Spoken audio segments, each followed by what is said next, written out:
welcome to the Zapata Brand podcast. And in the words of the late Roger Mayweather, if you don't know Boom Boom Mancini, then you don't know shit about boxing. My guest today, Roger said that? well, that was his catchphrase. You don't know shit about boxing, but if you don't know Boom Boom Mancini, my 13-year-old knows Boom Boom Mancini. Well, I appreciate it. My 13-year-old is a 7-1 amateur right now, and he knows Boom Boom Mancini. Beautiful. So the great thing about YouTube, you can go back and watch. Yeah, that's fact. That's fact. You know, you could do that. Your legacy continues even after your career, which is good. I wish I could. It's funny because I always said I wish I could go back and see some of my father's fights, if I could have that. You know, so the fact that you're now going to live, you know, even when you're on YouTube, you're now living forever. So it doesn't matter. Right? That's what they say. Yeah, it's great. Well, Ray, welcome to the podcast. Thanks. I know that this has been a really strange day. You were out filming your new show, The Boom Boom Room. Right. I was taping the Boom Boom Room, which is a radio show, a terrestrial radio show. It's not a podcast. It's a regular radio show here in Youngstown, but it's all for all northeastern Ohio, and we go down south, about 40 miles down south. And I had a show, the Boom Boom Room, 2016, 17, and we were on one of the top radio stations, and we did pretty good. And then one day they said, "Well, you got to get the backing for the show." I said, "Wait a minute, it's your station." "Yeah, but it's your show." I said, "Yeah, but it's your station." You know, I got to get sponsorship. I'm not a salesman. That's not what I do. I jump on maybe, but well, I did. Bring long story short, from there I did a local live stream show. That lasted a little while. For whatever reason, and I'm not present company excluded, of course. I would, people here in Youngstown going, and they were doing low budget stuff, which is okay. I like down and dirty. I don't mind that, just as long as it got a chance to grow. But if you're stagnant, that's not good for a show, whether it's a radio show, a podcast, live, whatever it is, right? For whatever reason, they just couldn't get off the ground. So I've tried.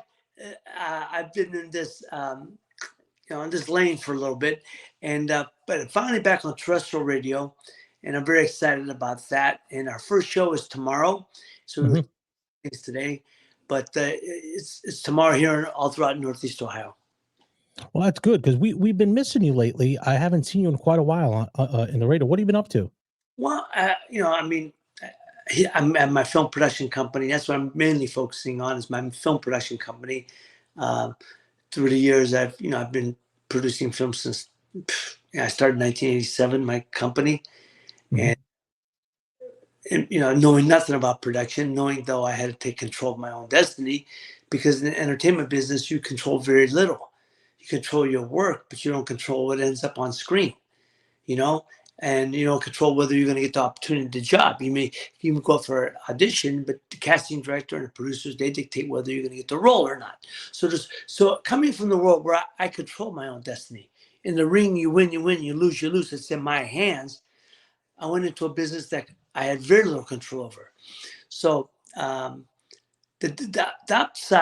upside though is the camera don't punch back, right? The worst thing happens, cut, take two. So I could do it, but so I started my production company in 1987. Like as I said, not knowing nothing about production, but 30 years I've learned through trial and error, and 30 years I was smart enough to develop relationships with writers and read enough scripts to know what's good content, what I think is good content. I'm a moviegoer, so I know what I would go to the movies to see. So that's kind of, most producers are like that. You read something, you know what you like, and you know what you don't like. I don't go for the trends. I don't kind of follow that.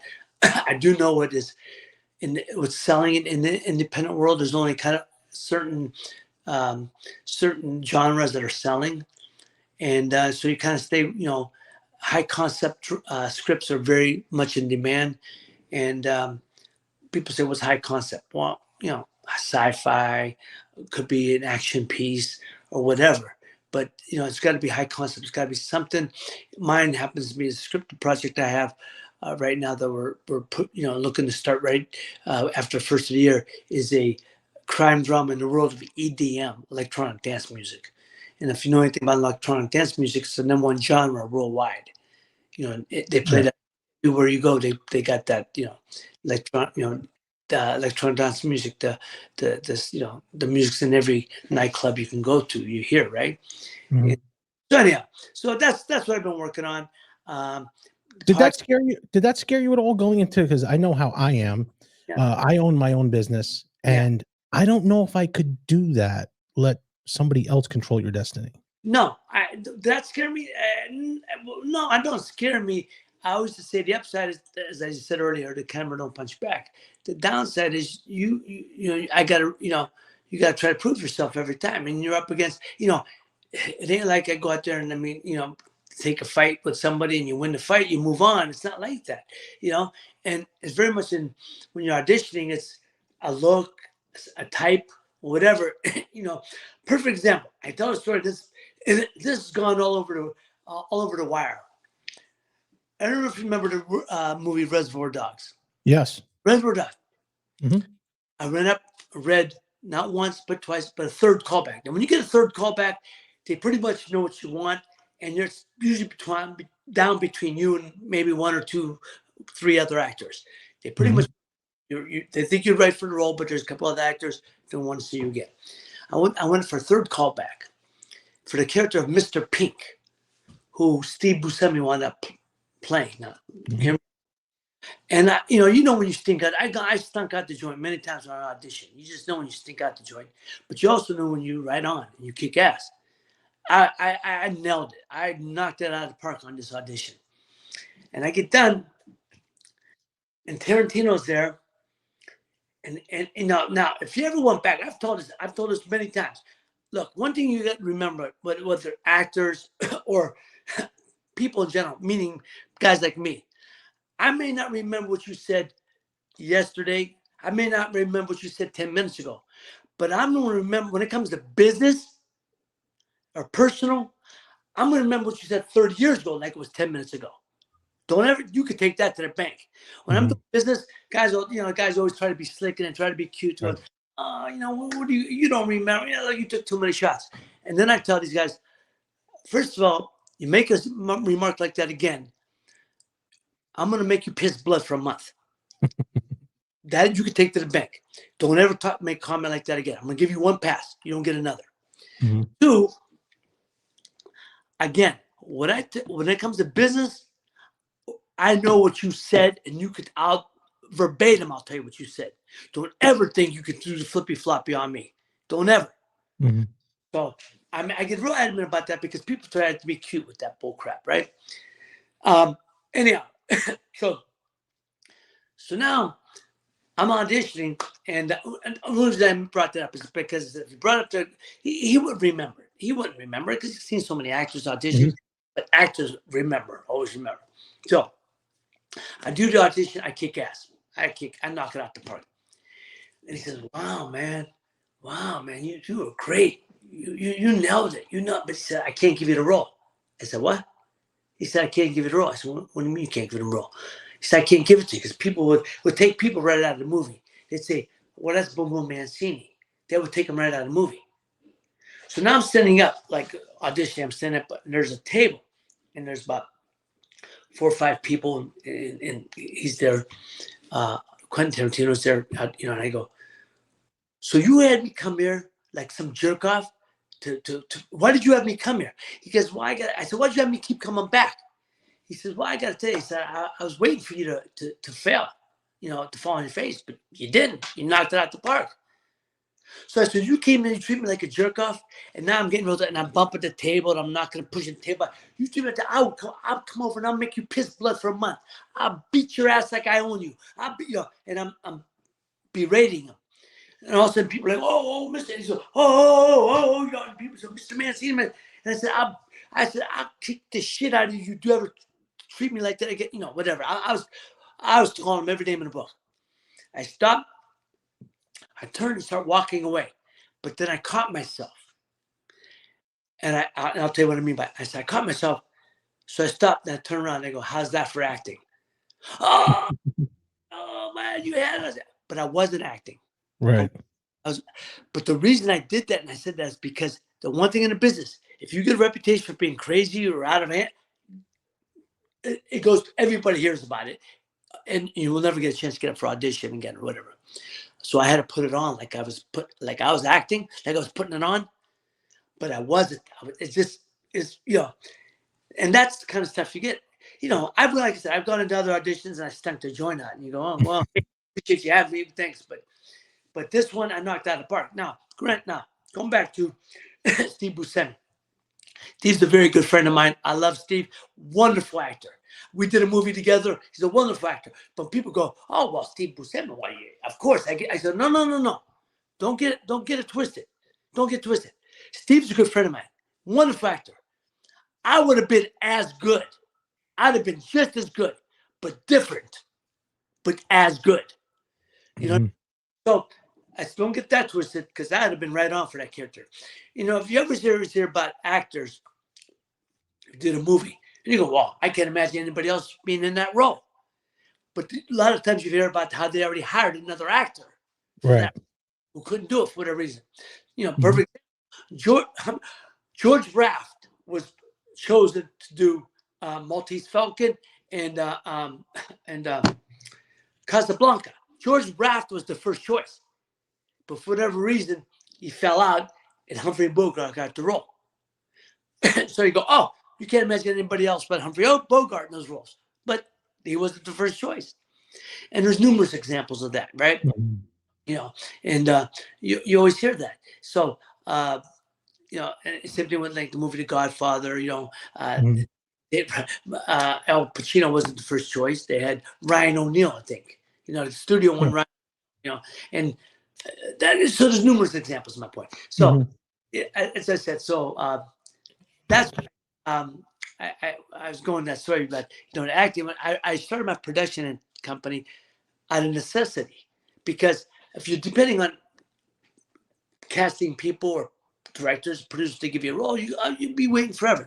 I'll be an old man, because they want somebody who's not known, because says exactly what he said. Well, that's Boom Boom Mancini. Take him right out of the movie. So people go, oh, your name helps you. Yes and no. It helps you get in the door. It don't help you get in roles. In fact, it's hurt me getting roles, because there's about 2-3 times that's happened to me. Meet you, they want you to get in the door. They'll come in. In fact, one guy who I've become very good friends with since, who's a producer of independent film, and I came in again. I did audition, and man, I met with him, and he told me he was looking for. I told him exactly what I had done and what I wanted to do, and he said, "Hey man, I'd love to work with you, get something going with you." And he said, "But let me ask something. Tell me about the fight you had with Tell me about it was one of the best fights ever." So these start talking about all my fights. So I realized he wasn't there to talk to me about anything about the movie. He's there to talk to me about my career. And so, because that's common. It happens, but whatever gets you in the door. So that's what I mean by my name helps get me in the door. But it actually hurt me in times of when I was getting narrowed down to roles, because people again say, "Well, I used to get this a lot. Well, I walk in the air. So you're the boxer. That's acting." At first, yeah, I guess. After I'd done several things, and then I did off-Broadway. I did off-Broadway in 1992. It was the first time I actually felt like I could say I was an actor, because stage is that's the real art. And I did an off-Broadway show in New York, and we did it for 8-week run. Right. So then when I go afterwards, they say, "Oh, so you're the actor so you're the fighter that's acting." I said, No. I'm the actor who fought. That's smart. You got to change the narrative. You know what I mean? That's the business. That's what it is. So when you see people in certain movies, I did. Like I said, I've done 20 something. I've done 20 films. I've done off-Broadway stage. I've done a lot of TV. People go, "You've done 20 films?" Yeah, a lot of independent films you're not going to see, but they played well. Some I did that got theatrical release, limited release, whatever. Right. But you got to overcome all of those obstacles. Right. And with that being said, you have always said that your dad was your inspiration. Yes. Your mom, your motivation. Yeah. Go ahead. Please go ahead. I'm sorry. Oh no, I was just saying, I look at that because when I was looking back on your career and all your interviews that you've done, that's similar to how I want my son to look at me. Well, I appreciate that. I can't, yeah, because look, I had my mom, my father was everything I wanted to be as a man, as a father, as a husband, as a fighter. He was everything I wanted to be, right? He was my hero. But my mother was the one, my mother's Jersey born, Jersey raised, and then grew up all her teen years in the city. So my mom's a, so her whole idea was, she said, Raymond, you could be whatever you want to be. The only limitations you put are those you put on yourself. You could be whatever you want. And she used to tell me since I was a kid. And, my parents supported me in whatever I played, so like baseball, Pop Warner football, bitty ball basketball, whatever I want to be. Even though I was the smallest one in the field, but I was like usually the captain of one teams or I always started because I think, there's many sayings you hear later on. It ain't the size of the dog in a fight, but the fight in the dog, but it always made me, but my mother always said, you could be whatever you want to be. There's no limitations except those you put on yourself. So that was kind of that's always my mother's my inspiration. My father used to say, you're my baby. I love you just because. Mm-hmm. My mother said, hey, I love you, but don't ever stop being what you can be, the best being what you can be. You got to fulfill your destiny, fulfill your dreams, your goals. And so that's what I said. She was my my motivation. She made me believe I was 10 foot tall. She made me believe I could do anything, and she was right. And little known fact, you were actually great. You were a great athlete because you were drafted by the Toronto Blue Jays. Yeah, yeah. I was a good athlete. I like to say, but we had a lot of good athletes at the time around here. We had a lot of good athletes. So I mean, I was fortunate that like I said, when I played Pop Warner football. I was the smallest guy maybe, but I was one that was like the team captain or something. I started defense. In fact, two of my teammates, and we grew up together, one street over, a couple houses down. We went to grade school together, went to high school together. Was the Stoops. Oh, my chair just went that. The Stoops. Bobby Stoops, who was coach of Oklahoma, and Mike Stoops, who was the coach of Arizona at one time. Oh, and Mark Stoops, the coach of Kentucky right now. He was like the little like the little brother, like, hey man, you're bothering us, get out of here, But I played Pop Warner football with Bobby and Michael, and I played baseball with Mike. Bobby didn't play baseball, and both great athletes. And so when we grew up, that was our neighborhood. We did a lot of good athletes. So it was common, to be able to hang and be able to play. I mean, we just played. It wasn't, I didn't think of how big I was size until I got to high school, my sophomore year. I'm sorry, going into my junior. I started as freshman. I was starting tailback. Going into my sophomore year, I was starting JV, and I played tailback and defensive back. Now, going into my junior year, I'm slated as the #1 starting tailback. So we're practicing, and Bobby's a senior this year. And he's our defensive end. I mean, offensive end and defensive back, and he's our defensive captain. So coach calls me in one day before double session, summer practice. He said, Ray, you got to hit the weights. He said, you got to put on some. I said, hit the weights. I got to make weight. So, I go, man, high school football is everything. Northeast Ohio, Western PA, football. Oh yeah. So, I said, oh man, and that's the first time it hit me where I got to make a decision. I wanted to because if I play football usually ends in November, but if you make the playoffs, it extends into December, whatever. Mm-hmm. The Golden Gloves are in January. So I wouldn't have very little time to train for that, right? So I'm thinking, oh man, so I got to make a decision. I knew I wanted to be a fighter. I was only playing high school football because it's high school. So finally, I just went in to see the coach one day and said, Coach, I'm going to give up football and focus on fighting. And he looked at me and said, give up football, focus on fighting. He said, you can't go nowhere as a fighter. You're going to get punch drunk or something. He said, but here at least we get you a scholarship. Maybe not to a big school, but to a small school or something. I said, well, no, this is what I want to be. This is what I'm going to do. It's always what I wanted to be. Mm-hmm. And what I always tell a story is because as a high school kid, all you want is affirmation from your coach or your teachers. right? And I said, coaches and teachers are supposed to be builder of men and women, not breaker of men and women, right? So they're supposed to build them up, not break us down. And for a coach to tell me that you can't go nowhere as a fighter, it's like, wow, man. So I know, like nowadays, there are these kids like, oh my God, my coach, I can't be I can't make it. I guess I'm not going to be able to make it. No, I was one of the guys who said, what? I'm going to prove this son of a bitch wrong. I'm going to prove this guy wrong. I'm going to do everything I can to show this guy he's full of shit. That's my attitude, right? I never like, and so, so later on, after I retired, I got inducted in my high school Hall of Fame, and I'm telling this story about walking in his coaches and what happened, and he's sitting front row, and he's laughing, and I don't know where I came from deep with it. I said, Coach, I always want to tell you this. I don't do nothing small. I walk big, I talk big, I live big. I don't do nothing small. I could be whatever I want to be. And then we laugh, but that came from deep within. You know what I mean? I held it all those years because I want to show this guy, you're full of shit. You don't tell guys.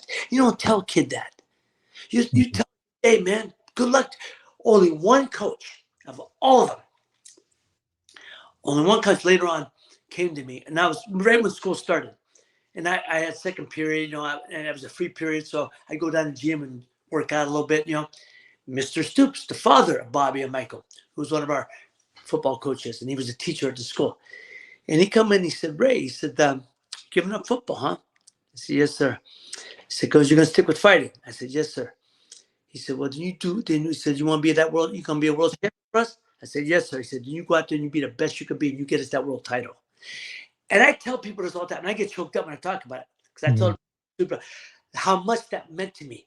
All you want is affirmation I didn't need it because I was self-motivated, you know what I mean? But you want that. I tell people, it doesn't matter, and I tell my kids, I tell people all the time, it doesn't matter if your parents don't believe in you. It doesn't matter if your friends don't believe in you. As long as only two people need to believe in you, God and yourself, and God always believes in you. All you need to believe is God, because God believes in you, you got to believe in yourself. Have that self-belief. Self-belief is everything. Self-confidence, self-doubt will take everything out of you. Self-doubt will destroy you, will never let you succeed. But self-belief makes you believe is the all you believe you need. And so that was when Mr. Stoops said it to me, it meant everything. And I tell the brothers all the time, that's all I want to hear, man. So anyhow, I went on and, and things worked out. But that's it. I was a good athlete. The only sport I had to give up basketball my sophomore year, at the same time as boxing and amateur, the Golden Gloves. The only sport I was able to hold on to was baseball, and Mr. Stoops was the baseball coach. He said, "Rick," because usually amateur tournaments were over, like in the spring. He said, "Whenever you can, you practice whenever you can, and you're going to play for me." And I did. And so, and of course, I had summer ball. So I had my summer ball, of course, Connie Mack League. And so the summer before I was going to turn pro, I was just waiting for baseball to be over. We won the city championship. And then you go to the Connie Mack tournament, right? And there's 26 teams in Ohio, the biggest state tournament. Usually who wins it out of Ohio is favored to win the Connie Mack World Series. So we play a team from Cincinnati. And you have to beat the team twice, right? Beat the team twice to move on. So the first game, I had a hell of a tournament. I was spraying the ball well. I was hitting the ball. I had like 380 average for this tournament. I was center field. I played center field. I was fundamentally sound, so I was cutting off shots between the gap. I was cutting it off, throwing guys out at home or throwing guys out at third base try to go from first to third or second to home, fundamentally sound. But and then guys were still second. If there was an overthrow, I was there throwing them out at third base, things like that. But I was hitting the ball well. Now the championship game, guy throws me a slow deuce, that slow hanging curve, and I jacked it over 320 wall, in left field over 320, which is major league distance, and I showed power. So after I made the All-State team, I made the All-State center field, and that's when a local scout who I had known for a while came to me, and he was a very good baseman of mine. And he said, "Hey, Raymond, man, Monique Plenum told him we'd love to, come to, it was basically offered me to come to spring training camp, rookie training camp. So I said, thanks, but no thanks. I'm turning pro, but I appreciate that, So it was just, look, like I said, there was a lot of good athletes in my hometown. I just happened to be, I was able to compete and yeah, I was a good athlete. And I just happened to have a hell of a tournament. So, I opened some eyes and got the offer. So when you talk about having the belief and affirmation in yourself, or getting the affirmation from somebody and having the belief in yourself, pro boxing is so mental that if you don't have, let me put it this way: was there ever a time when you were fighting, whether it be on a high level, whether it's Livingstone Bramble, Aguero, whoever, or someone on a lower level? Was there ever a time when you went to the ring where you just didn't believe in yourself and thought, "Uh-oh, this might not be good"? That's a good point. It's a very good point. Excuse me, I'm making my juice back. But there we go. Yes. Okay. When I fought Aguayo, I didn't doubt that I could beat him. I had full belief I was going to beat him. But any fighter will tell you, it's a battlefield of the mind. There's a book called Battlefield of the Mind. Mm-hmm. Is that you're constantly, you believe in it. You're training hard. You're training as hard as you can. You see the picture. You see yourself carrying the belt. You're watching tape. Or else why would you take the fight? But then little by little, doubt tries to creep in, and you have to flush it out. Sports colleges tell you, as soon as doubt starts to creep in, it's like toilet. You just flush the toilet, flush it out. That's what you got to do. But I'm gonna beat this guy. I'm gonna beat this guy. My Jesus, man, he's one of the greatest fighters of all time. He's 3-time world champion. Yeah, no. I'm gonna beat him. I'm gonna beat him no matter what. But so these are what you're going back and forth in your mind, right? Mm-hmm. So I believe 100% I can beat him. I really did. But as the fight started, fight goes on. I was beating him, first. Well, I was beating him after 12 rounds. I was on hit of 2 to 3 cards, and I was leaving on the other. So if it was 12-round fight, I win the world title. You know what I mean? But what experience, the difference between me and him at that time, not only he was a great fighter, but there's a lot of things, but experience took over. His experience took over. And I felt my aggressiveness was, strength my youth would be too much for him. But as I watched the fight later on, little by little, I was in his chest all night. Little by little, as the rounds go by, he started creating distance for himself. Creating distance, and I didn't realize that at the time. So I made him miss that right hand all night long, slipping underneath, bobbing away all night. But it only takes one. And at the end of the 12th round, I threw a right hand. He threw a right hand at the same time. His landed first, dropped me to my knee. Got up, staggered to the corner, get myself, and then boom, the bell rang, round's over. Get back to the corner to get me ready. 13th round, if you're watching the third time, I jump right on him. I start backing him up, pushing him back, banging that body. And then start moving, just moving and regain myself, backing him up, in and out. 14th round, boom, jump right back on him again, pushing him back, banging him against the rope. But he started creating that space a little bit again. And he hit me with a shot. He hit me with a shot, struck me, hit me with an uppercut, and then he left hook, right hand, dropped me. I got up, but I was staggered, and Tony Perez, the referee, stopped it, rightfully so. But the reason I tell the story is for one or two reasons. One, a true championship distance is 15 rounds. We talked about that earlier. 15 rounds. That's not a medical decision. That's a TV decision. There's no dispute. The network guys have told me that. I know that.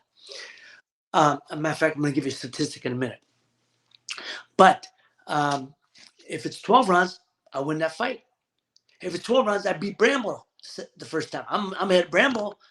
So that's the other fight. So going in against Aguayo, self-doubt started creeping in. You have to constantly combat it in mind, right? Did I think I could win? Yes. Did I doubt I could win? No. And I thought I was winning. I felt strong, but it's just whenever you have a little self-doubt, it could just create. I don't know. Maybe stop me from being as aggressive as I was. I don't know. You know what I mean? Mm-hmm. Maybe his jabs and right hands had a lot to do with that too. Who knows? Yeah. But that was the one time. I'm not saying I doubted myself. I didn't. But self-doubt starts to creep in. Now, the only other time was the first Bramble fight. I was not healthy. I knew it. I felt like crap. And I'm in the locker room going, I told my assistant trainer, Chuck Fake. I said, Chuck, I don't want to be. I got nothing. I don't want to be here tonight. He goes, what's the hell of a time to tell me now, ain't it? I said, I don't want to do this. I don't want. I can't. I got nothing. I got nothing. I was sick. My manager wanted to call off the fight 2 days before because I couldn't get out of bed. Oh, you mean sick? Sick is a like a flu-ish type? Right. And Okay. it's like she was. It's all documented, so I could talk about it because it's all documented. Mhm. I didn't want to get out of bed. I couldn't get out of bed. I was lethargic and weak, and so I couldn't get out of bed. But I just thought, well, let me rest a couple of days and I'll get it back. I'll be able to regroup for the fight. So it was 2 days before. So he wanted to call off the fight. He said, no, we're calling off the fight. And my trainer said, Ray, I think we're going to call it. I said, no, damn it, no, we're not calling off the fight. I was acting like a spoiled brat because I had been in training camp 7 weeks. We had sold out the place, 20,000 seats. Everybody from family and friends all coming from Youngstown on buses. We're not calling off.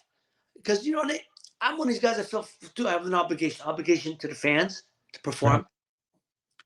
Yeah, to myself too. Yeah, I have an obligation to myself, but more so to the fans. When you're a fighter, you're performing to fans. And to the city of Buffalo, they sold out 20,000 seats. Man, what are you gonna say? Now, guess what? Historically, Ray Robinson was notorious for pulling out of fights. A lot of people don't know that. A lot of the promoters, like throughout the Midwest and back east, not the big cities, not New York, Chicago, but like Reading, PA, Scranton, PA, or Toledo, Ohio, or they couldn't stand Ray Robinson because if he had woke up with sniffles, he'd pull out the day of the fight. The day of the fight, he'd pull out. He was notorious for that. So, but maybe there's something to be said because you always say you got to be 100%, you got to be perfect, not the day before, not the day after, but that day. Maybe if you didn't feel perfect. But I feel you have an obligation. And this is why I get to this, because I knew I had 100%. I said, but no, Griff, no, we're not calling off the fight. I'll beat this guy no matter what I got. No matter what, I'll beat him. But I knew in the dressing room I didn't have. But what I was saying about the fight, Griff wanted to call it off. I said, no, I'll beat this guy no matter what I got. Because, again, I feel I have an obligation to the fans and to myself. And to be honest with you, I don't know if any fighter is 100% when he gets in the ring. There's always something, aches, pains, some lingering during training camp. So, no. In retrospect, should I call it up? I don't have regrets that I didn't. But it goes back to what I'm saying. If it's, I'll never forget. I was telling people, I was slapping the crap out of Bramble the first fight. Couldn't hurt him. Yeah, I couldn't hurt him. He knew it and I knew it. I went out there the second round. I hit him with a right hand on the chin. He looked at me, started smiling. I laughed. He started laughing. He knew and I knew that I had nothing that night. And I knew. So what I do? All I do is move, box him, hit him a lot of punches. So I was ahead on the cards, but I was slapping him around pretty good. But come back after the 12th round. Griff, my trainer, said, Ray, move, just move. Don't stand there with a move. I said, Griff, I can't. My legs are dead. They're dead. Move, do what you can. So 13th round, you see I'm moving, trying to be more defensive. I felt we were winning, but I'm going to get that fight to the end. I'm never confident I'm ahead, but I couldn't. So I'm moving as much as I can. Then the 14th round, I just, he caught me and he hit me some shots and stood me up, got me against the ropes. But I said, if you watch that, he hit me. He was as good as he's ever going to get that night. I was as bad as I was ever going to be that night. If that's his best, and he couldn't even put me down, he couldn't put me. He couldn't drop me. He won, but he didn't. I was ahead after 12. So the psychological point of that saying, when you're battling that you're having that battle of just doubt. That's when doubt creeps in.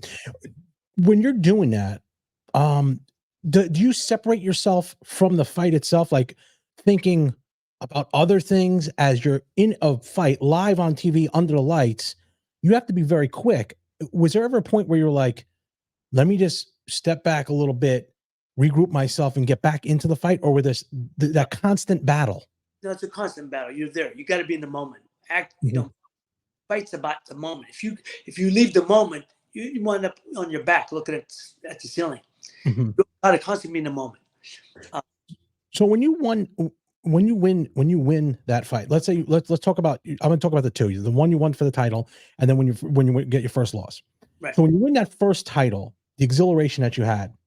Right. What was that like? Well, first title I won was a North American title. When I beat Okay. I beat your primo, Jorge Morales, Boricua. Oh, yeah. But Jorge Morales, Kid Dinamita.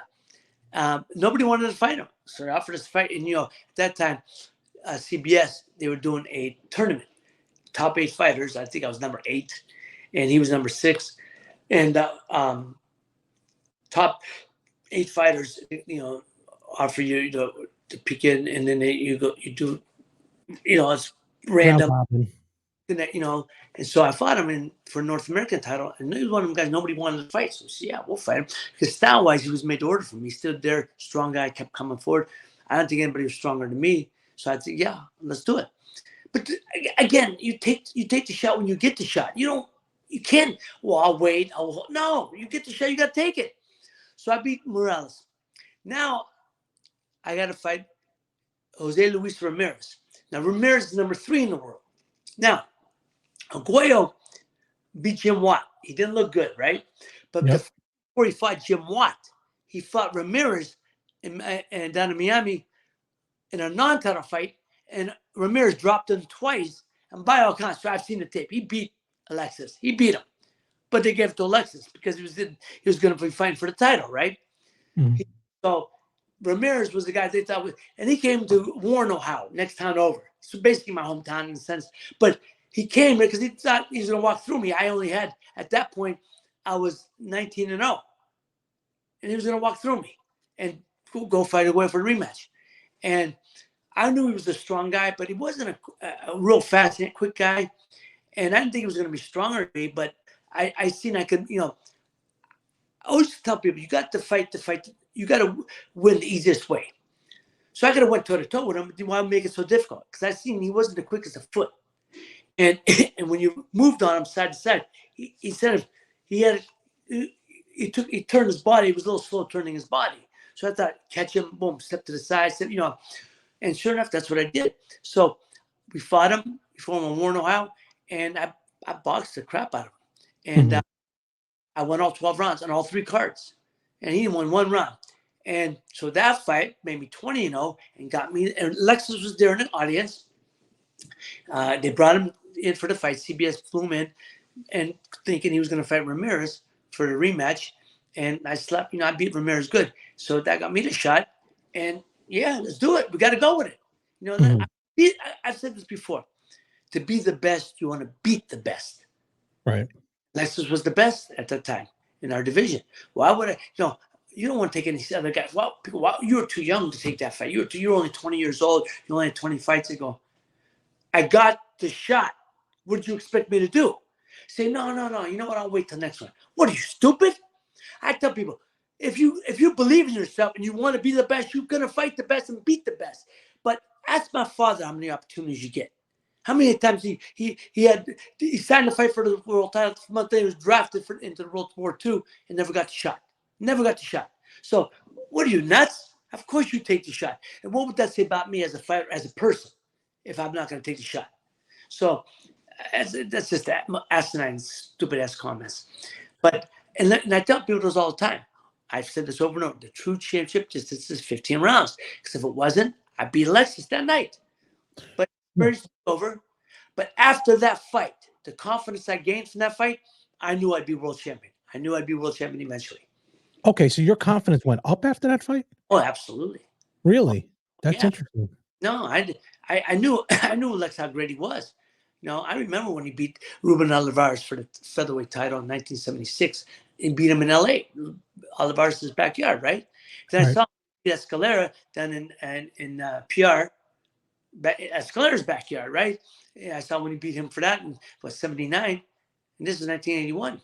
So I saw Alexis. I was a fan of Alexis, but I just thought, nah, I'm gonna be too young and too strong, too aggressive, and youth's gonna overcome experience and all that stuff. But I was wrong. So after you get the title shot for Alexis, all right, when you're in the ring staring at him, Yeah, do you are you eyeing him up and saying, okay, this is a fight that I can win? yeah, Okay. absolutely. Why you don't get in the ring if you don't believe it? I really believed I was gonna win that fight, and you're looking, but it's just like I said, experience takes over, and then looking back when you see tape later on, little by little, you see where his experience took over. where he's creating space. And Hmm. I was on top of him, and then little by little, I was getting hit, so maybe I slowed down a little bit. Aggression slowed down, and he's creating that space for that big right hand. And like I said, made him miss on all night long, but it only takes one. Right. So there you go. You break that down, and how you break that down is great. Um, when you was there ever a fighter that you fought where it was totally different when you got in the ring, where you're like, oh, this guy's gonna move, or this guy's gonna box, this guy's gonna bang with me, and then all of a sudden it changes, and you have to change, and that shows how great you are to change. Well, I think no, Or maybe someone you didn't expect to hit as hard as they did, and you're like, whoa. oh well, Alex, I knew he hit hard, but I didn't realize as hard. That Lex Pio was who's the hardest puncher ever fought. So Alex Arguello. His jab was like his jam. He wasn't fast, but it was just it was all power behind it. Mhm. Um, I think Alexis, people say was the best puncher, hardest hitter, Alex Arguello. Who's the best? Who's the best fighter you fought? Alex Arguello. But But was there ever a time you had to change your game plan to say this guy was way different than I thought? yeah, Let's change it. because I guess because he was fast, but his timing was right on. His timing, Mhm. you know, and he hit hard, but he hit harder than I thought he would. That's for sure. And just great champion, great champion. So So when you win your first world title, so now let's say you win the little division title or whatever, the regular belt, then all of not a sudden, what's that? no. So after Alexis, that fight was October 3rd. I fought the day after Christmas that year. One thing I'm proud of, I got right back into it. I didn't wait 3 months, 4 months, 5 months, 6 months, whatever. I got right back into it. I thought, see, that was my attitude. I told my manager, let's just get a fight real fast. So he got me the day after Christmas. Is it a tune-up? Yeah, but you're fighting a guy. You could be vulnerable too. So Mhm. fought a kid from Mexico, Manuel Abadoy. Tough guy. He was on the climb. And I wanted to knock him out in the second round. But it was the right fight to get back on track. And we Mhm. went back to the same arena. That's another thing. Psychologically, like, oh, I don't want to fight. No, psychologically went right back to the same arena. No doubt, no psychological effects. Like I'm in the same arena. I got beaten. No. So that was day after Christmas. Then I fought January 22nd. And Wow. 3 months, 3 weeks later, 4 weeks later, in Atlantic City, and I fought Julio Dublito Valdez, Dominicano, and and I had seen him fight before. He had fought Sammy Serrano, Boricua, Yeah. for the junior lightweight title, and down in PR. He lost the decision, but man, he was slick. So he moved up. Man, he was just slick. Man, he was just one of these guys. So now I'm fighting and I'm getting ready to fight him, man. And you got to train a certain way, train with different guy, the whole different way. So, but meaning pressure. But you work a lot more speed now because he ain't gonna be strong. He's not a real strong puncher, but fast and quick and can box and a lot of movement. And he could, he could box.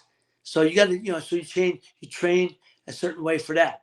And then I beat him. I stopped him in the ninth round uh, in Atlantic City, and that immediately got me a rematch, or not rematch, another title fight to fight Arturo Frias this time. Alexis had moved up.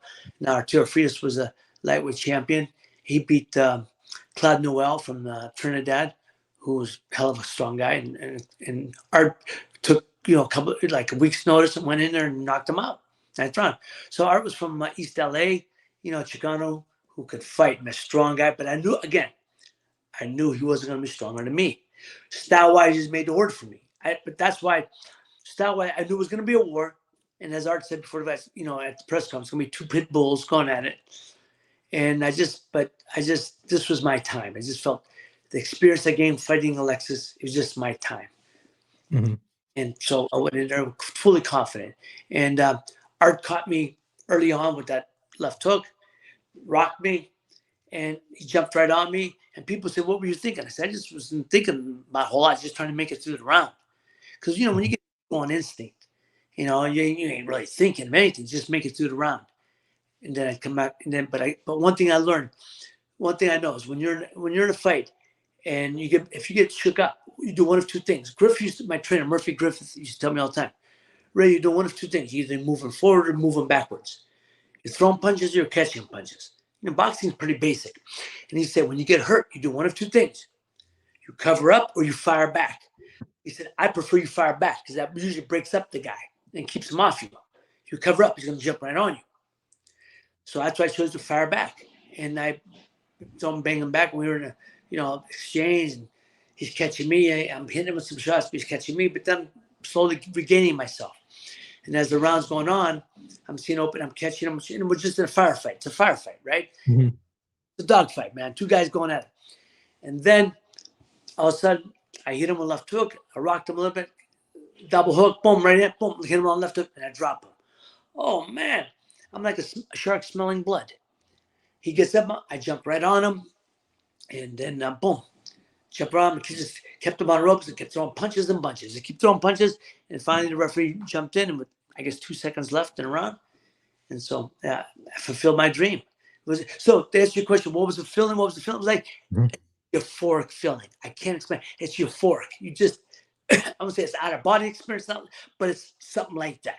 You can't. It's like almost you're almost like watching yourself, but it's a euphoric feeling. And I tell people I'll never have that feeling again in any business I ever do, even in entertainment business. The only thing in my life that came close to that, the only thing greater in my life that was that feeling was seeing each one of my children born. That was it. That was it. But man, it was pretty. So when now your life changes at that point. You're just, now you're coming back home, Yeah. Youngstown, you're putting Y-Town on the map. Right. You're probably on cloud 9, but realizing now you're now the hunted. You've heard me say that before. Yes, I have. Because that's exactly right. Because I always say, when you're on the climb, you're the hunter. But once you win the title, you become the hunted, and that's more dangerous. You got to be more now, and that's true. Yes, I was a hunted, and so knowing that, you got 10 top guys. When you're on the climb, there's only one guy that's the champion. When you're a champion, there's 10 guys shooting at you, and they're always going to be changing, right? So you got to be ready for all of them. And so, but also, I mean, you got to have an understanding of the respect that you got to have for the belt, for the sport itself. I always thought I did respect it very well. I hoped I did. You did. And the thing is, too, is funny, but once I won the title, it was about a few weeks later that Bob Arum sent me and my parents over to Italy to do a goodwill tour. The Italian director, Rodolfo Sabatini, was good friends with Bob, and they brought me over on a goodwill tour. And, first place I went to was in Milano. I was in Milano on a television show, which is like their Wide World of Sports. Right. And the host was Johnny Mina. I'll never forget Johnny Mina. He was the biggest sports announcer, like our Howard Cosell, whatever, right? And I was on the show with Nino Benvenuti, Muhammad Ali. So I was on with Muhammad Ali, and it was great, man. And I guess you become big time at that point. Well, it's definitely different, and that's just Youngstown, Ohio. I don't think anybody can explain or nobody can tell you what it's going to be. You have to experience it. Everything's right. Life is about experiences. You never know till you experience it. But I found we were over there, and we were in Milano, and I was on the street. Mancini, well, bueno Mancini, Mancini. And I looked at my mom and dad. I said, man, this title really means something. You don't realize the power of television. You don't realize until you experience that, right? And that's when I finally realized the power of television and felt like a true world champion. Because I'm overseas, and I'm being recognized on the street. And my father taught me too, that, hey, man, you gotta have respect, respect for this, you're world champion now, man. He said, now not only do you represent yourself, you represent this family, but now you're the face of this town. Don't do anything to screw it up. Handle your affairs accordingly. Do the right thing, and I tried to. And I like to think I did. I hope I did. I think I represented my town well and my family. Yeah. So, and one of the things I wanted to on that point, it is not that it's easy, I will say it's easier to get to the top. Oh, The hardest part to maintain no that level. dispute, George. No dispute. You Mhm, anybody can have that one night. mhm. Anybody can have one night, that great one night, right? That great, Buster Douglas proved that, and James is a good friend of mine. I love James. And what he did that was incredible. But what I'm saying is you can always have that one night, it's your night. But to maintain, Mhm, you know, that's what I tell people. Uh, greatness is acquired through longevity. To be able to have that to hold on to it for a period of time. That's why people don't understand guys like Larry Holmes. Larry Holmes was one of the top 5 heavyweights of all time. No dispute. There's no dispute. Because he had the title for so long and he defended it 20 times. How could there's no dispute. He fought everybody, anybody. People always say, I always tell people, it ain't who you fight. It's how you fight, because all you can do is fight who they put in front of you. And there's guys, a lot of them ain't world beaters. We know that, contenders, but they're gonna give you guys. But you got to beat all of them. The difference is you got to be up for it every time. mhm. Every time. Mentally, you got to be up for it. So, and emotionally and spiritually and every which way, not only physically. So that's what makes a champion. The fact that you could defend and hold on to it for so long. That's what makes a true champion. So um, that's why holding, like you said, being able to maintain the strength and the discipline of mind, body, that's the trick, man. And I say that, and I'm on such a small level as far as just in business wise. Uh, Sometimes I get pulled in a million different directions. Like you got to go here, you got to do this, you got to meet this customer, you got to do this. I couldn't imagine, you know, being pulled in all these different directions because now everyone wants your time, and then you still have a killer across the ring who all he's concentrating on is beating you, and you're sitting here having to give your time to different people. Well, first of all, you shortchange yourself. I heard you're the bagel king, Daddy. You're the bagel king. No, you are the bagel king. Well, I Uh, appreciate that. yes and no, but here's the thing: you don't allow that. When you're in training camp, I go to training camp. I put myself away. I move. I train in the Catskill Mountains. I train out west. In the desert of Tucson, Las Cruces, New Mexico. Uh, Mhm. you go to places. So when I go to training camp, I shut down. Now people. So one of the guys in my training camp, he'd get to, for interviews and stuff. Yeah, we do them occasionally when we can. We spread them out in my downtime. So no, there's no there's no distraction and stuff when I go to training camp. And that's the thing. You got to give your time. Before I go, I give you my time. I'll do what interviews I can, whatever. But when I'm gone, I'm gone. And you got to immerse yourself totally into the culture of the fight. Mm. And that's forever. People do that. And those who don't, they suffer for it. Those are the guys who don't. There's no longevity, and there's no I don't think they have their career or the legacy. There's no Right. legacy. No legacy. They don't do it the right way.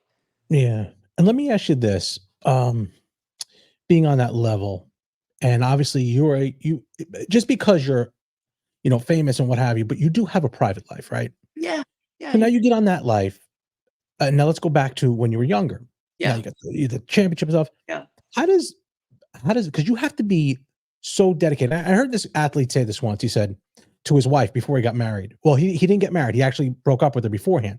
He said, "I can take my work home, but I can never take you to my work." yeah. That's valid. Okay. That's valid. So he broke up with her. Uh, Yeah. how did that, if it did, I don't know. Did it affect your home life No, being, well, away? well, first of all, you have to understand. When I won the title, I wasn't married. My father told me long before when I started my term pro. He said, Raymond, I'm not going to tell you what you can and can't do, what you should or shouldn't do. He said, but I will tell you this. I'm advising you, recommending that you don't have a steady girlfriend or get into a serious relationship. He said, because you got to be, your career has to be, my career is my lady. I was married to Mhm. my career, so to speak. You have to be. He said, what happens is the relationship isn't successful or the career isn't successful. But what usually happens, both aren't successful. So I'm just telling you, I would say focus as much as you can. Um, Stay focused and don't get deterred and get distracted. And I didn't. You didn't have to tell me that. There was no look. I had girlfriends in high school that I was going to New York. Oh, stay here. I want you to stay here with me. Hey, nice meeting you. Lovely to know you. Take care. I'll see you next time. On the next. Ain't nothing hold me back. No. Mhm.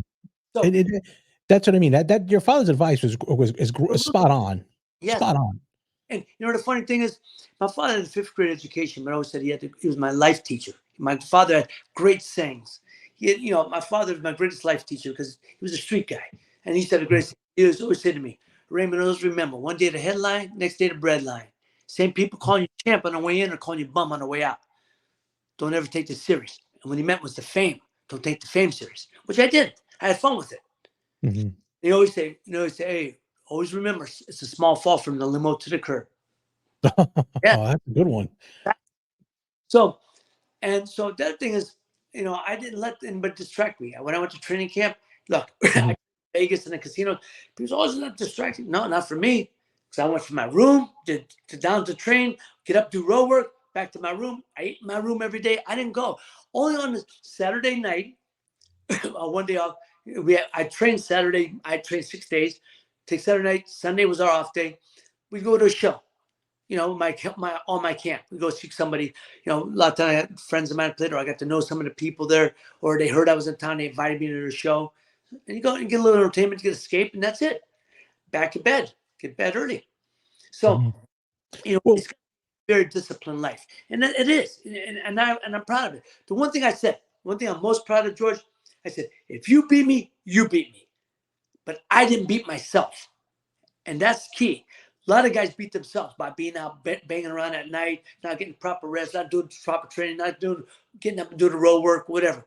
I didn't beat myself or banging around with the girls at night. No, yeah, see, no, that's rare. What you just said was rare, and that comes from, I know your background a little bit. Your parents being together, father in the home, a loving mother, loving father. That's the background right there. So you have that nice foundation that you're building. So if you get to be to the superstardom you did, that's not going to affect it. It can't. I mean, obviously, you didn't grow up in social media world, but it could rock a little bit. But you still have your foundation. yes. It's funny you said about the social media world. Thank God I didn't fight the social media world. I mean, because Mhm. stuff is this off the hook. It's way more. I mean, you got these social media fighters. You got the social media contenders, and Mhm. everyone's a tough guy on the social media. Everyone's a tough. They all say telephone tough guy. Now you got the Keyboard type. text board tough guy. Text, Yeah, it's definitely. I mean, it is pro and con. I know in my business, marketing, you need of course, social media of course. because it generates money. But in the other thing is everybody's got a camera. Everybody wants your time. But I will say this, Ray, and this we talked about previously. I reached out to you about 8 years ago, 9 years ago, on Instagram. I was going through a very rough time through my divorce, and you responded. Oh man, and you And I'll always be grateful for that because I, I could tell you it was about 2 in the morning. I was delivering bagels at night, and I just said I'd heard I listened to YouTube a lot when I'm driving, yeah. and I heard you talking about a situation that happened, and I'm like, man, I'll just reach out, and you responded. Well, I appreciate that. I'm glad I did. I was glad you totally. Always try to do the right thing, and sometimes I don't get it down, but I'm glad I did. Glad I You did. did, and it helped me because it was a it was a rough one right there, and you actually almost exactly how you have. You're like, hey, it's gonna get good. You're gonna be good, and you're gonna find yourself someone that's gonna really you're gonna love like that person. And you always told me it's gonna get tough in the Yeah, beginning, but it's gonna be good at the end. yeah. I'm like I said, I'm like, well, are you remarried? I am remarried now. Yes. Like you see, I liked it so much I did it twice. Yay! Yeah.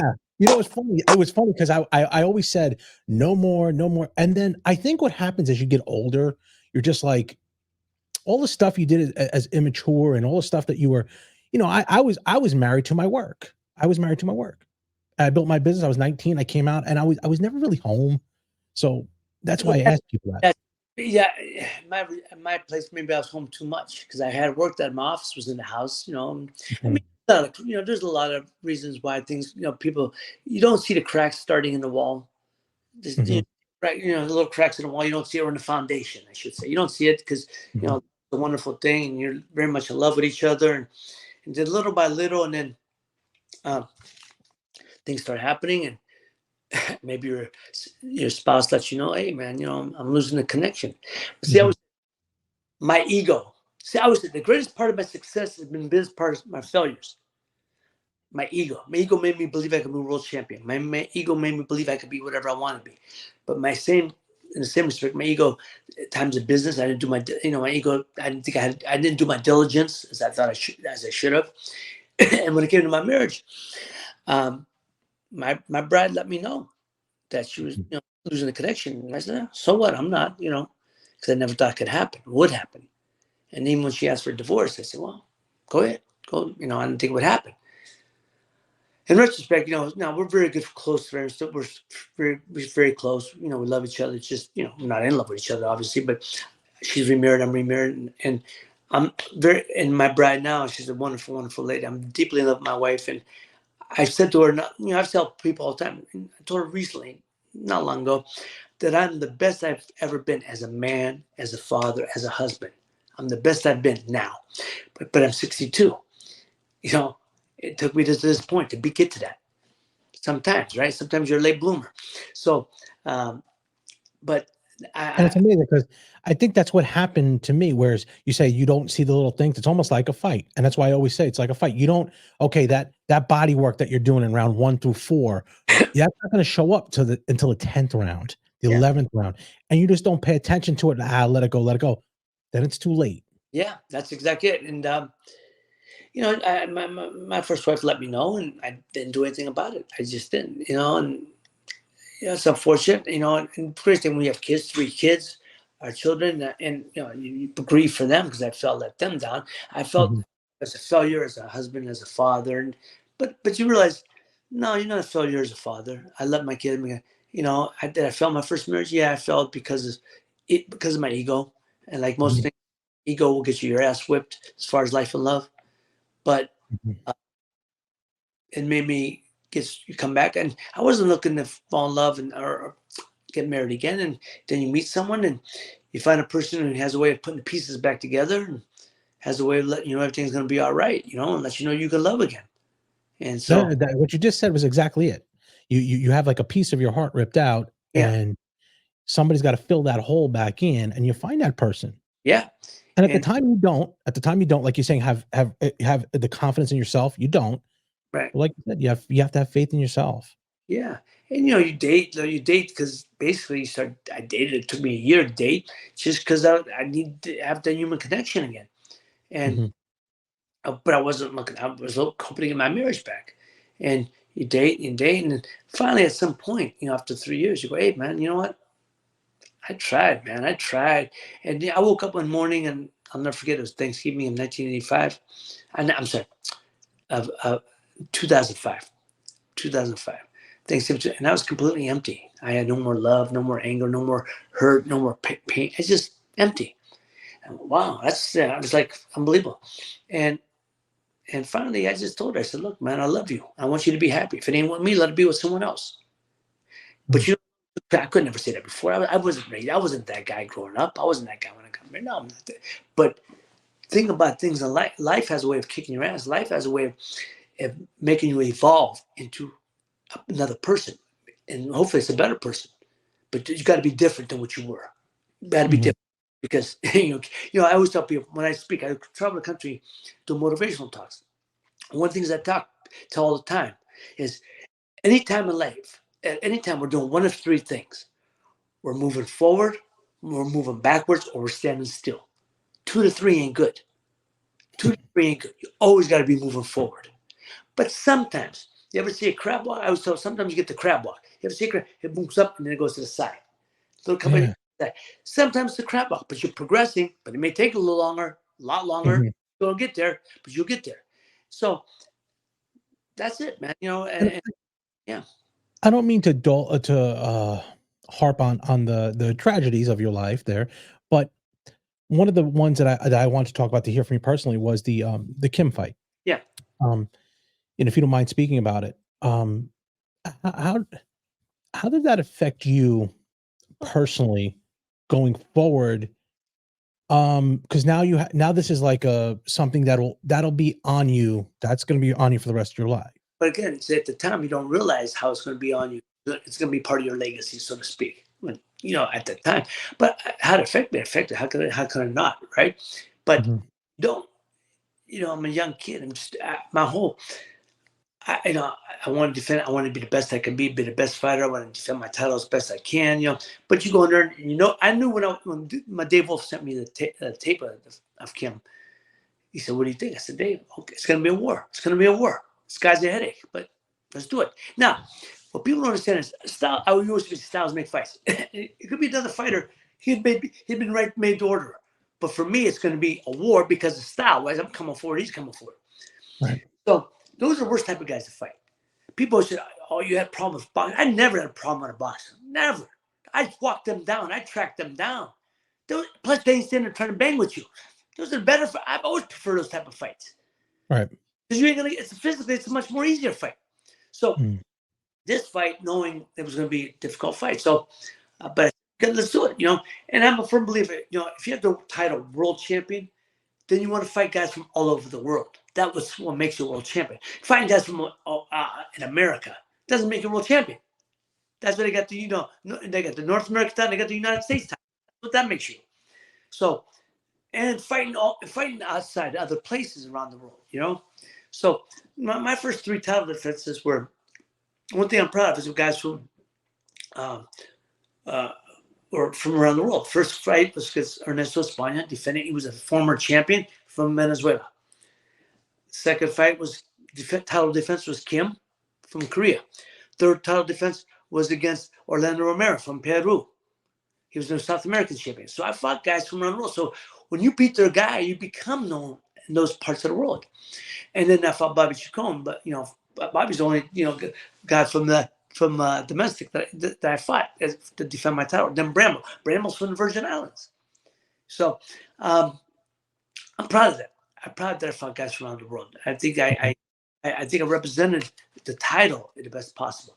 But the fight with Kim, yeah, that fight took a lot out of me. Of course, mentally, physically, it was the only fight. I tell people this all the time.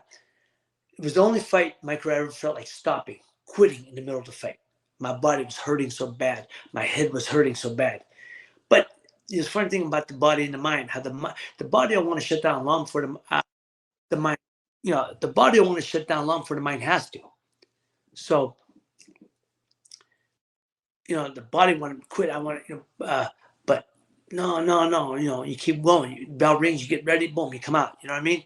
So you gotta train the brain, man. You gotta train the brain to keep moving, to keep moving forward, because like I said, your body wants to shut down, but you don't have to. So I was fortunate that I kept moving forward and kept coming out, and I knew it was a close fight. Just keep with it, and then I won a 13th round. I jumped on him and hurt him, backed him up, kept him rope, and I threw all his punches. That threw like 60 some unanswered punches, hitting him some, missing him with some. But if you watch that round, people always say, should have stopped it. If you watch the round, the first 30 seconds, I'm all over him. Now I'm gassed for a little bit because I just went off for 30 seconds, or close to a minute, I should say. Anyway, and he come back and he started banging me and pushing me back. Oh, the place went crazy. And I'm thinking to myself, what is it with this guy? How could you stop this guy? So he's pushing me back, banging me. And then at the round, by the end of the round, we were going toe to toe again. And then the 14th round, I jumped on him and I just happened to catch him. When he went down, again, it was a euphoric feeling. It's just you jump in because you saw what a war it was. Boom, you catch him, he goes down. He gets count of 10, but you never want to. So I went over to the corner afterwards, like every fight, and you congratulate him on a great fight. And you walk out. I never saw that he slid off the chair. I never knew that he slid off the stool. I never knew that. I didn't know they carried him out on a stretcher out of the ring. Never knew that until later on. After we celebrate, we go back to the locker room. We're at Caesar's Palace. The first fight at the permanent outdoor facility. They got all the glitterati hanging out there. You got Frank Sinatra front row. Robert Goulet, Wayne Newton. Then you got sports stars George Brett, Willie Stargell. then Bill Cosby, and all these, people from the entertainment world of Vegas, all over Vegas, all the people on Vegas Strip are at the fight. It was a great, great victory, man. It was just a great victory. But after what happened, there's nothing good about it. There's nothing good about it. But if that hadn't happened, it'd be one of the fights that you'd be seeing on, ESPN all the time, because it was just a great fight. And I was very honored to share the ring with him. Great warrior, but as I said, I didn't know what happened until I went back to my room, and then my trainer comes. I'm showering, getting showered. We're gonna have a party that night. After every fight, we had a party in my suite. He knocks on the door. He said, "Ray, I gotta talk to you." So what? He said, "Man, I got some bad news." What happened, Griff? Don't look like this boy's gonna make it. What do you mean? Well, what's that? He said, "Yeah, Kim. Man, he's in a coma. Doesn't look like a coma. What do you mean?" I didn't know anything. He said, "Yeah, Dave's gonna be here. Dave Wolf, my manager. Dave's gonna come here and talk to you about it." So about 5 minutes later, Dave come in and said, "Yeah." He said, "You talked to the doctor. It looks like there's, his brain's got bleeding of the brain, and doesn't look like he's gonna come out of it. And what can we do?" So we went to the hospital. I wanted to go visit him. I want to see him. So we went to the hospital, and doctors wouldn't let me see him. Wouldn't let us in. And the doctor told me, he said, "It's just something that happened." He said, "Probably the last punch, because he would never been able to go on if it wasn't for that. That if he had something happened earlier, he would never have been able to continue the way his with the damage he had." So he said it was the last punch that he went down, and the fact that he got up, he staggered his cord. The fact he got up, the doctor said that was a miracle in itself, because he should never be up after. So I think that's part of the fighting spirit that he had. So obviously my life changed. My Could you could you take me to the could you take me to the point where you were alone for the first time at that point? Yeah, you that night, when you go to bed, you're What was in your like, what were you were you praying to God? Were you now pray. Of course, you say prayer. Praying for his soul. I'm praying for Mhm, him. It's true. It's my God. I'm asking for a miracle. Can you please let him get through this? Can you let him come through? Come out okay? mhm, You prayed that, and then I just pray for that, and then of course after a fight, I was so bruised up. But I went back to my room. My mother's got a nice pack on my hand here, my eye here, because it's all swollen. My sister's holding it on the other hand, the other eye. My mother's weeping over me. She's weeping. She's crying. "Mom, why are you crying? We won. We won. I can't see you like this. To see you like this. Blah blah blah." And then, um, after everything happened, it's just everyone's, the whole city of Youngstown. We had several hundred people come out. Friends and family come out there for the fight. And we had a party later, but it's hard for you to say, "Yeah, we don't have a party," because nobody knew what was going on, and mhm. I didn't even know. Even though I didn't know the extent until I'm sitting there trying to smile and shake hands and take congratulations, and then knowing that this guy's maybe in his deathbed. It was very difficult, very very difficult. So you come back to Youngstown, and it's all over news now. It's all national news, and I guess the part that hurt the most was that I was at one time I was the poster boy for everything that was good about boxing. Now I'm the poster boy for everything that's bad about boxing. Mhm. That kind of hurt, and no, it hurt a lot. And then you see, on the nightline news, on the national news, they're talking about the fight. It was difficult. But look, my faith, my power, my faith in Christ, and power of God, you get through it. Pray, power of prayer is strong, man. And you did get through it. Yeah, You continued your career afterwards. yeah. At what point did you decide, you're going to call it a career? Was there a time? After that, one thing I say about the fight, what happened Mhm, was, I said before the fight, I fought for everything that was good about boxing. I fought for righteous reasons. I loved being a fighter. I loved everything about being a fighter. After that, I had no love for it. I lost the love mhm, for it. Now it was just a business for me, and it was just a business. So I okay. told the business manager, "Once you tell me we have enough money that I can live the rest of my life, just live off the interest, let me know." And that's when I'm gonna shut it down. So I was already looking for the door after that. Even though I defended the title several times after that. People say, "Oh, you don't fight the same." Even guys in my assistant trainer said that it wasn't there, but I still knocked guys out. Mhm. Knocked guys out. I mean, I still kept them on ropes and banging them. I never pulled back. I didn't think they said they could. I didn't think it was, but the only difference for me was it was a business now, and like any business, eventually I'm gonna have to shut it down. Right. So they always say in boxing, when you're thinking about retirement, you're retired. Yeah, You had it, you decided you had enough money, you were yeah. capable of it, and you're doing something else now. No, How hard is it to leave that? no, no, No? no, it wasn't that difficult. I moved to California right shortly after. I was being represented by the William Morris Agency for commercial endorsements, entertainment activities. I was being offered acting roles in movies and Okay. TV shows while I was fighting, but I was never able to take advantage of them because I was always in training camp. Mhm. One thing I know about my style, your my style is not made for a long career. So as long as you're healthy, you keep fighting as many times as you can because you never know when something can happen and shut you down. So I Mhm. so often um, there was a time from the after the after I won the title. There was a period of time I was in training camp 37 out of 42 weeks. Oof. That's how often I was fighting. So the one thing I'm proud about my career is I was a champion for 2 years, May of '82 to June of '84, and in Mhm. that I had 7 title defenses, 7 fights in 24 months is one every 3 months. Wow. Very very proud of it. So And the yeah, reason why I talk to you about retirement and stuff like that, about what you're doing now, is I had Teddy Atlas here on the podcast. He was, gracious enough to come on. well, can I ask you something? Sure. Teddy's a good guy, but man, he gets unhinged sometimes. He gets unhinged. I don't know. Was he okay for this one? He was good. I Yeah, he's good. I mean, he's a I very generous guy. respect for Teddy. But man, I sometimes my brother, he's doing the pod, the nonsense. He gets unhinged. Oh, no, relax. Well, he gets unhinged about something I'm gonna talk about. And we talked about, and there's on the amateur level and the professional level. On the amateur level, I want to help try to change amateur boxing because I think it's lacking some stuff. I'm trying to get on the board with Leo here to do a couple things. The interest is lacking. There's some other issues that I would get into later. But on the professional level, there you look at this weekend, you have Razor Ruddock and James Toney fighting. They fought last weekend. They, I Yeah, they didn't, fought last weekend.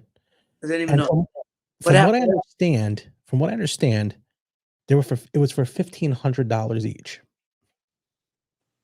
Now these guys are high level guys that fought, and obviously they're not doing this for show because they're grossly out of shape. Yes. Okay, they're doing it for money. James Toney shouldn't Not, be not 15,000, 1,500. 100. That's what I heard. 1,500. So whether that's true or not, that was reported. I don't know, but my if you hear James Toney talk, he shouldn't be near a ring. And I Okay, love James. I think one of the I great points of all he's time. one of the greatest middleweights of all time. I understand what you're saying. How does it go from there's no and I'm not you're still in the boxing game, so I know you have to be, No, no, political. Oh, you're not? no, I mean, I am, but I can speak my mind. I'm a commentator. I'm not aligned with it. I can say what I want. Okay, I thought they might like, "Hey, don't say that if we." Okay. No, no. So, at what point do we get a national commission to say, "Okay, there's people that are making millions and millions and millions of dollars." I just saw there's a 3-fight deal coming for Tyson, not Tyson Fury, Anthony Joshua versus Deontay Wilder, 3-fight deal over $100 million that just got signed today. Signed today for Anthony Joshua and Deontay Wilder. Joshua and Deontay Wilder, 3 fights in Saudi Arabia. Let me tell you something. Well, Saudi Arabia, they can make money. Let me tell you something. It sounds $100 million sounds good. You know the old saying, sell the sizzle, not the cat, sell the sizzle, not the steak.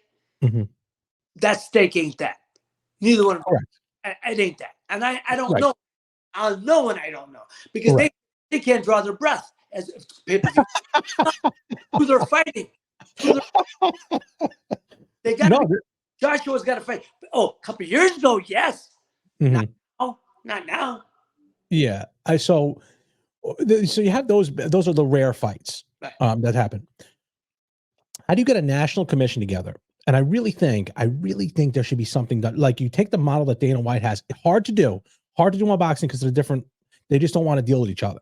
You got the Arum, the Hearn. They don't want to deal with each other. But if they took a percentage, just a percentage, Teddy Atlas was talking about it, a percentage of a tax on something to put something in the coffers for some of these people, or have an advisor that does. And I'll tell you a good story after this. Uh, how in the world can they somehow control this? It's out of control that these guys are jumping in the ring at that age for $1,500. No. Well, first of all, I see where you're going. So let me go back. Go ahead. So, in theory, great idea. Hmm. Reality, not going to happen. Yeah. My father fought in 30s and 40s. Back then, they were trying to start a union. My father was part with him with Steve Belois, Mike Belois, his brother's middleweight champ. Steve, they tried to get it going back then. Couldn't get off the ground. It's been talked about for 30 years. Oh, but now we're going to get behind it. Here's the rub. I tell people, I said, why doesn't Miller and Anheuser-Busch come together and make one super beer? Why don't they do it? They're great. We'll come in and make one super beer that's the best of them all. Because they sell $600 million worth of beer. They don't need each other. So it's almost like in their boxing. Bob Arum's going to say, look, I paid the fighters well, or Eddie Hearn, or Al Heyman. I paid the fighters well. They're independent contractors. They got to try to have their job to get the people behind them, good business people, and their job to put their money away and live off what they could live. That's their job, not mine. And Mhm. that's a valid statement. Right. We're independent contractors. So it ain't the team sport where they put. So now, team sport, you play X amount of years, more. When you go in, you get your pension more. Mhm. Well, what would that be in fighting? So how many fights you had? What was your purses? But what would it be based on? So I don't know. And then they're saying we're paying these guys well. It's up to them. So what we do? So can we take a little bit aside?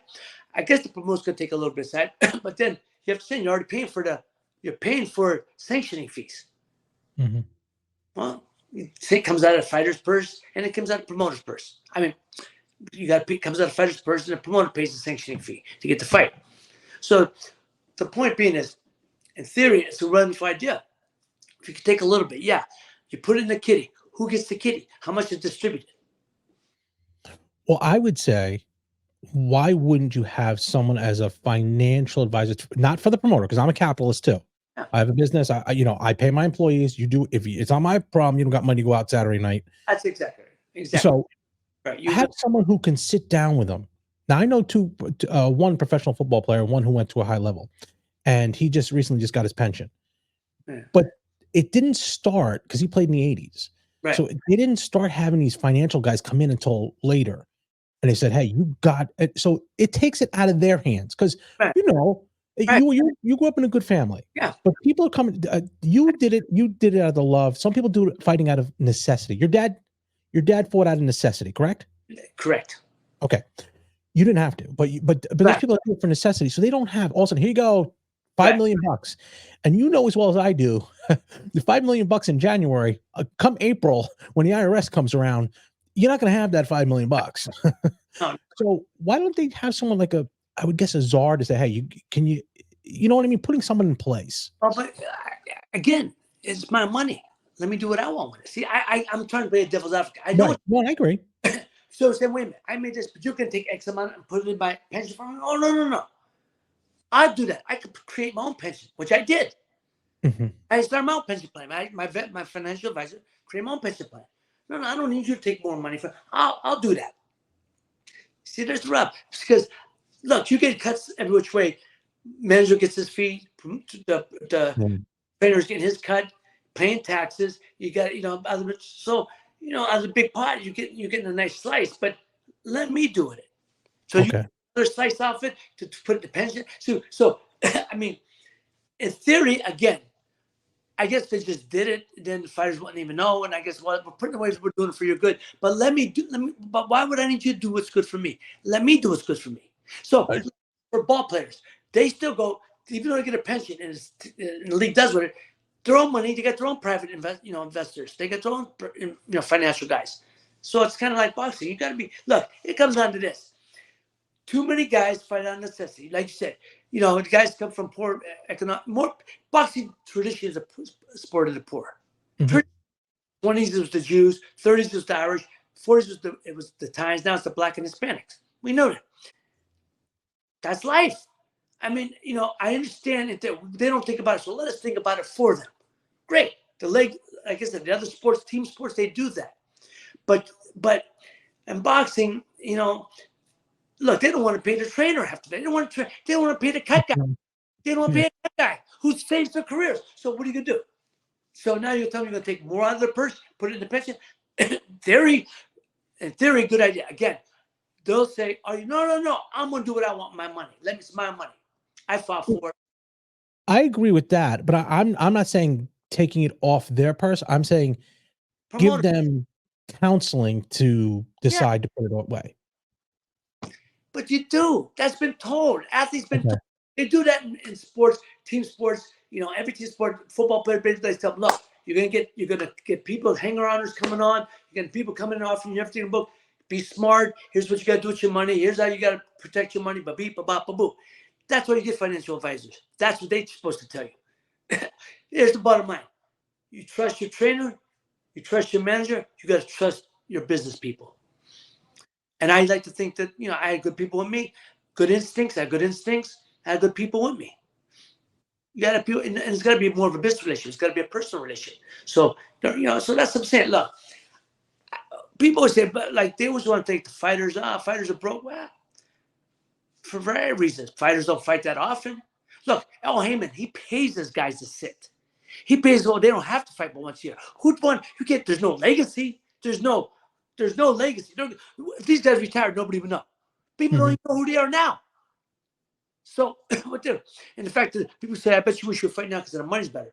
No, I like to fight when I did fight because I was exposed to so many, over 60 million people domestically, over 100 million people worldwide through Yeah.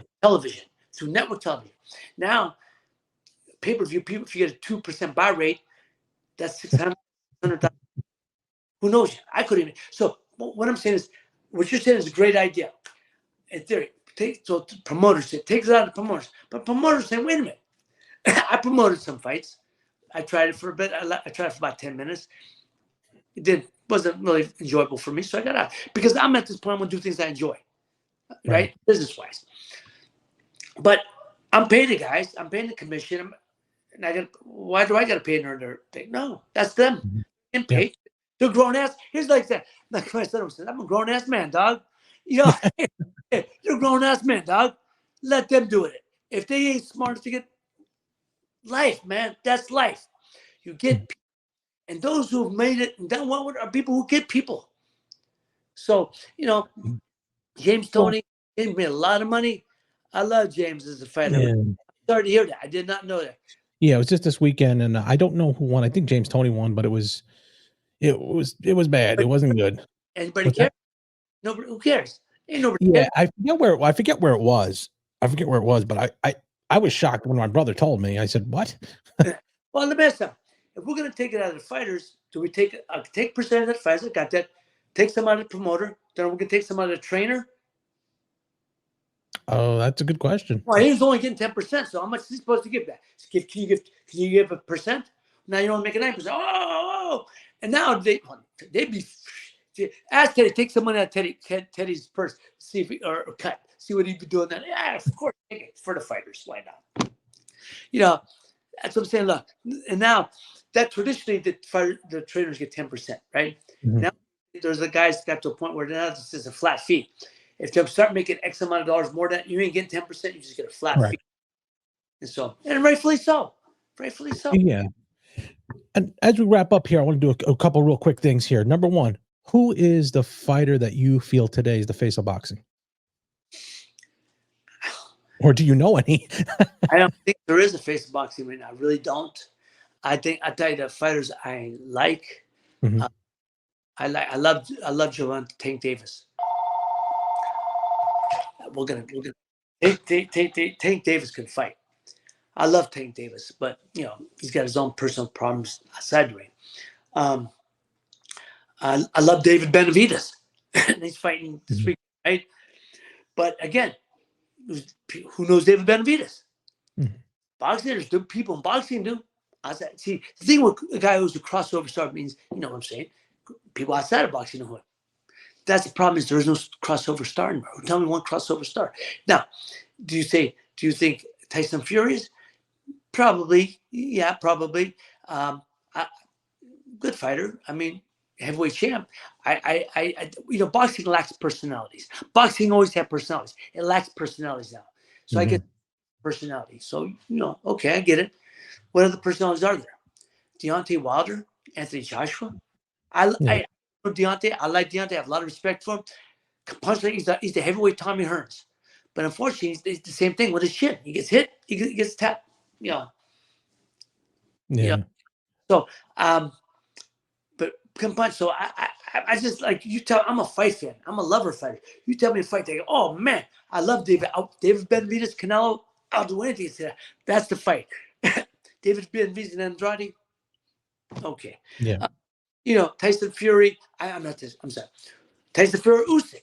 That's gonna be a fight coming in what February they're saying. They're But saying February, March now. Yeah. Joshua and Wilder. Okay. Yeah, I mean that's response. Yeah. Um, Mhm, Bud Crawford, loved this kid. I picked Spence the first time. I was wrong. I come out six. I love Daryl Spence, but you can't fight for almost 2 years and come out and fight a guy like Bud Crawford. And. But I should have known that. But I went with my heart instead of my head. I think Bud Crawford could be the face of boxing. mhm. I'd love to see him fight more. Um, but look, kid Ryan Garcia, he quit his last fight. He quit. Now he's gonna get another big fight. What has he done to Look, earn? What? He ain't fought since he got quit against Tank. So what has he done to earn it?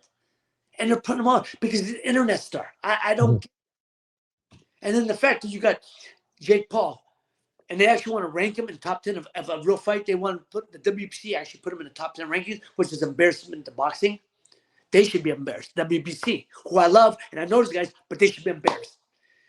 What is he? I mean, are you kidding me? He's fought nobody. First fighter he fought, he got beat. Tommy Fury's the only real fighter, boxer, and what happened? He got beat. So I went back to fighting the UFC guys. I mean, yeah, of course. But I admire him. He's got a niche. He found his little, niche. And okay. So what I'm saying is, this is what boxing is becoming a sideshow now. So we need a personality to come in, or more than one, to come over right. and hey, we had Ray Leonard, we had Tommy Hearns, we had Alexa Guerrero, Aaron Pryor, Camacho. These are the guys. I was part of that group. Now we got who? They're talking about we're trying to get one guy. Who's one guy? I don't know who that guy is. I really don't. The guys I love watching, I like Tank. I love watching Tank. I love watching David Benavidez because they come to fight. You know what you're getting. I just want to put it this way: the guys you know what you're getting.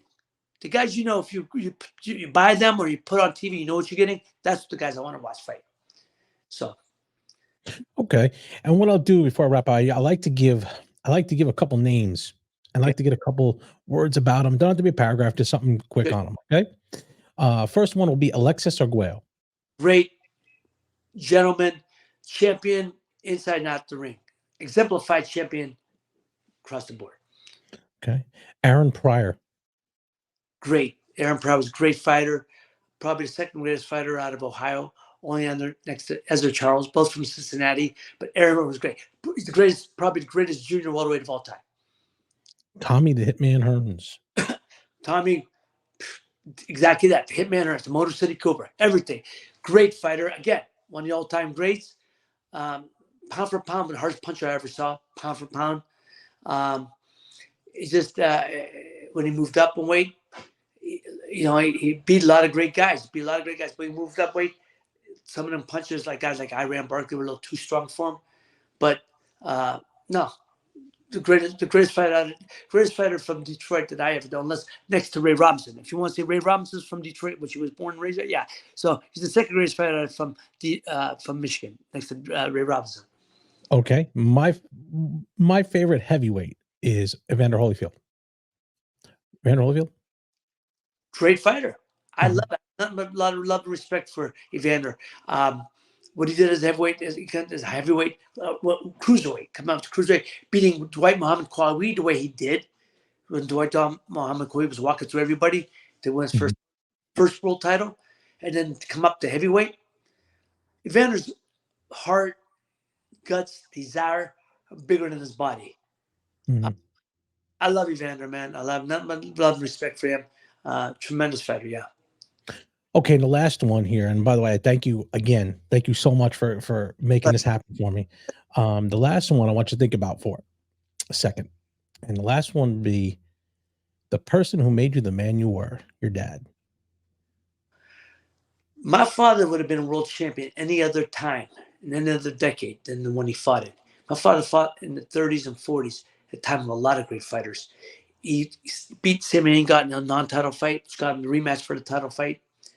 He beat Dave Castelou, who was the number one contender in from Montreal, beat him in Montreal and beat him big in Montreal to become number one contender. The fighters he fought, here's the thing about my father too. He went into war the number one lightweight contender in the world. Got shot up in the Battle of Metz, was in the hospital for almost a year and a half, got out, eventually came back to fight a middleweight.